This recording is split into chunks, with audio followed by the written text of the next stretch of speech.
Президент Сердар Бердымухамедов принял участие в открытии участка Мары-Туркменабад, являющийся финальным отрезком автомагистрали Ашхабад-Туркменабад протяженностью 600 километров. Этот автобан – ключевое звено в возрождении Великого Шелкового пути. Магистраль Ашхабад-Туркменабад начали строить в 2019 году. Первый участок до Тажена сдали в 2021, второй до Мары в 2024.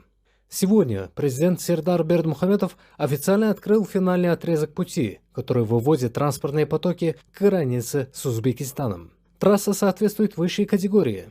6 полос движения, ширина дорожного полотна почти 35 метров.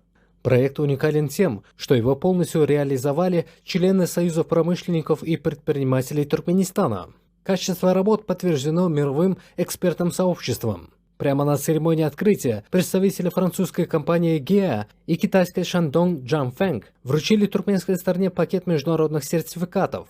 В их числе стандарты ISO по экологии, защите данных и безопасности дорожных ограждений. Безопасность на трассе контролирует интеллектуальная система. Видеонаблюдение в реальном времени собирает и передает данные в службу дорожного надзора. Вдоль автобана построены заправочные станции, пункты сервиса и зоны отдыха. Первыми по новому асфальту проехали большегрузные фуры.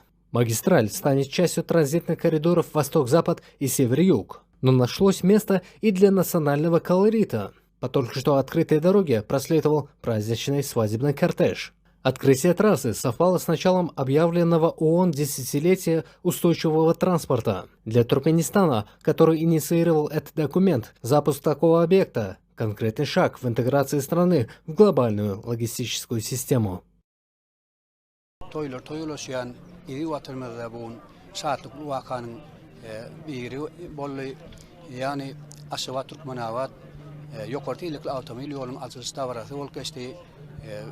Sonun üçüncü tapırı Mari Turkmenabad yokartıyla otoyolların açılmağı, halkımızın yurdumuz için ulu vahvetli tarafın bolcaklığı belli yolumuz ak, yollasımız hak olsun.